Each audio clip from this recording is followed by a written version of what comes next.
বয়সটা ৩৯ ছাড়িয়েছে অনেক আগেই, কিন্তু মাঠের পারফরমেন্সে তার কোনো ছাপ নেই। আবারও গোল করলেন, দলকে জেতালেন এবং আল নাসরকে নিয়ে গেলেন শিরোপার খুব কাছে। তিনি আর কেউ নন, আধুনিক ফুটবলের মহাতারকা ক্রিশ্চিয়ানো রোনালদো। শনিবার রাতে আল আকদুদের বিপক্ষে আল নাসরের ২-০ গোলের জয় যেন রিয়াদের দলটিকে চ্যাম্পিয়ন হওয়ার পথ আরও মসৃণ করে দিল।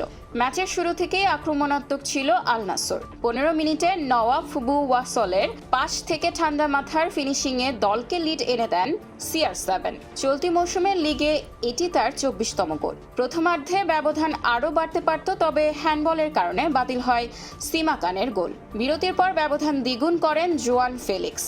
যদিও আবার সাদিও মানের ক্রস থেকে আসা ফিরতি বলে দারুণ এক ভলিতে জাল কাপান এই পর্তুগিজ তারকা।